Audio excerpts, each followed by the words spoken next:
Hello my fellow engineers, today we're going to analyze the OZ06MS Leo. But before we dive into the scoring, let's talk briefly about the Leo's background. So the Leo was a mass production mobile suit developed using data from the OZ00MS Tallgeese. However, unlike the Tallgeese, which wasn't famous for its extreme mobility and high pilot strain, the Leo was intentionally designed to be simple, stable, as well as easy to operate for the average pilot. It was also the first mobile suit ever to be mass-produced by Oz. It stayed in operation for several decades, receiving only minor upgrades along the way. And a machine doesn't remain in service that long unless it's reliable, easy to maintain, as well being trusted by every faction that fields it. However, does all of this mean you would trust the Leo if you have to pilot it yourself? Well, let's find out and let's take a look at his scorecard. So the Leo has served Oz forces for around 30 years, and that longevity alone says a lot. This machine constantly dominated the battlefield against conventional weapons like tanks and aircrafts, and, well, thanks to his large arsenal, it could stand toe-to-toe with other mobile suits as well. Throughout his lifetime, multiple factions relied on the Leo, including Oz, the United Earthspear Alliance, and several rebel groups as well. Its simple internal layout made it easy to mass produce, easy to repair, and surprisingly easy to pilot. This was a grounded, straightforward machine, and when operating on Earth, it didn't need any additional equipment unless the mission specifically required it. That kept the weight down and made the upkeep pretty simple. And when the mission requires specialization, the Leo's optional packs step in. Space backpacks, flight wings, and parachute units allow it to operate effectively across multiple environments. Even Troa, as a child in a mercenary group, was able to pilot a Leo, which speaks volumes about its accessibility. And while the Leo didn't truly match a Gundam, in the hands of Zex Marquise, who managed to hold his own long enough against the Wing Zero to actually trap it, yes, that was largely due because of Zex's incredible skill, but as well as a little bit of plot, it shows that the mobile suit wasn't helpless. Now overall, I believe the Leo is a very extremely reliable mobile suit when it comes to production, field repairs, and as well as adaptability during operations. Its simplified design even removed unnecessary moving parts like the rotating head, to keep costs low as well as mechanical failures low as well. Though this did reduce visibility since the entire torso had to turn for visual coverage. All in all, with this in mind, I give the Leo's reliability a strong 8 out of 10. And now onto armor, and yes, we all know the memes. We could literally throw a shoe at the Leo and it will explode. It's funny, but let us look to see what the anime actually shows us. So the Leo's armor is the standard titanium alloy. For its time, it was actually perfectly respectable. Against conventional forces like tanks, artillery, fighter jets, the Leo could actually hold its own. Its armor could take a solid hit and keep moving and continue on with the fight. But the moment it faces another mobile suit, that's where things fall apart. Now, titanium alloy simply doesn't compare to the Gundam alloy found on later generation mobile suits. Mobile suit weapons, even the ones at the same caliber level as the Leo, could punch right through its armor with ease, beam weapons especially.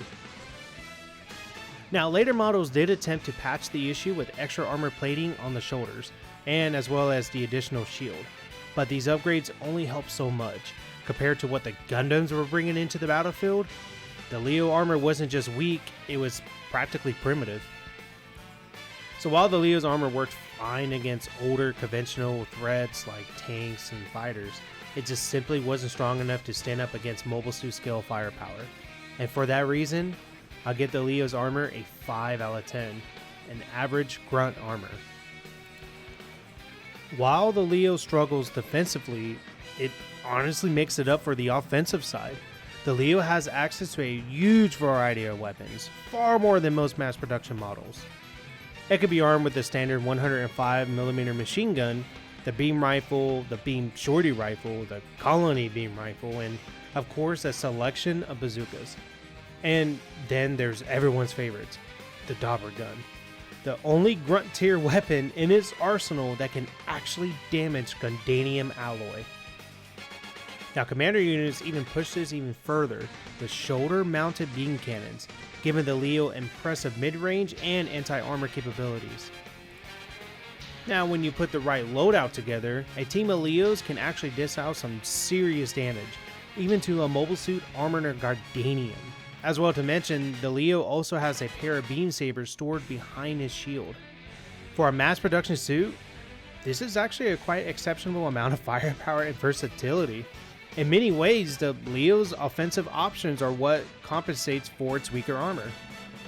And for that reason, I actually give the Leo's firepower a strong 9 out of 10. And yeah, sure, I could understand that only one of his weapons is enough to handle a Gundam, but if you combine its effort in a team, which it is a mass production model, you're supposed to be in a team, you could probably do some serious damage. The Leo proved to be a surprisingly versatile in its combat operations. On ground without any equipment packs, it functioned as a lightweight, straightforward mobile suit. It was simple to deploy that way as well as easier to maintain. But its real strength of the Leo lies on how quickly it can adapt. With a single equipment change, a standard ground unit can be converted into a space-capable mobile suit. Add the flight unit and suddenly it could operate in the air as well. Although I will say, not quite on the level as the Ares in aerial combat, but still effective enough to expand its mission profile. This modular setup meant the Leo could be outfitted for almost any mission. This modular setup means that the Leo could be outfitted for almost any mission. Whether it's atmospheric or space combat, there's even recon versions as well. As we mentioned before, the commanders could mount shoulder beam cannons for extra firepower. All of this meant that the Leo is one of the most flexible mobile suit frame of the After Colony era. We even see this adaptability in action during the Eve Wars, when Tres Cushionado took grounded Leos and simply equipped him with space packs to bolster his forces. That kind of quick conversion is only possible with high modular designs. The Leo's hardpoint also added to his flexibilities as well. Weapons like the Dauber gun and even the shield could be mounted on the shoulder, freeing his hands for other tasks. A small but very practical advantage. However, this versatility does come with a drawback. The Leo would depend on these specialized packs depending on his mission. A ground Leo cannot simply operate in space or in the air on its own. It needs the right equipment installed beforehand. If the packs aren't available, its role becomes extremely limited. And because of that dependency, its overall versatility score drops slightly. Now, still considering how easily these packs can be equipped and how much money and production time the modular approach actually saves, the Leo actually earns a strong score here. Overall, I give the Leo versatility a 7 out of 10. It's pretty adaptable, cost effective, and actually quite flexible, even if it depends on equipment packs to cover every battlefield. The Leo is a pretty grounded mobile suit, and its mobility does reflect that. On the ground, its movement is fairly limited without the aerial pack, and even if you equipped his aerial flight units, the Leo's operation time and agility are noticeably lower compared to the purpose-built suits like the Ares. It's also slower overall because the Leo lacks a proper rotating head, so it relies heavily on turning its entire body, or its torso at least, for visibility, which is an idea in a fast-paced combat, especially if you're turning your body away from the battlefield. It kind of works like a tank, since, a tank has to rotate its whole turret. It kind of treats its upper body like a tank. However, the Leo, I believe, does perform better in space. With the space pack equipped, it gains thrusters that allows it to maneuver in all directions, making it more responsive and zero gravity than it would on land or on air. But even with these improvements, the Leo's mobility is still quite limited by its simple design and its dependence on external equipment packs. Overall, I give the Leo's mobility a 5 out of 10. It's functional, but it's nothing impressive. So the final overall score I could give the Leo is honestly a 6.8 out of 10. It's solid, dependable, and effective, but it's quite limited. And that's the end of today's video. Honestly, I recommend the Leo for one big reason: cost effectiveness. It's simple to produce, easy to maintain, and it just comes with a massive weapon loadout for a grunt machine. On top of that, it looks fairly simple to pilot, which makes it accessible for anyone. But now I want to hear from you. Do you think I gave the Leo a fair score? Did I rate it too high? Did I rate it too low? Or would you also recommend the Leo? If you enjoyed this breakdown and want to see more Gundam content, make sure you hit the like button and subscribe. Until next time, farewell, my fellow engineers.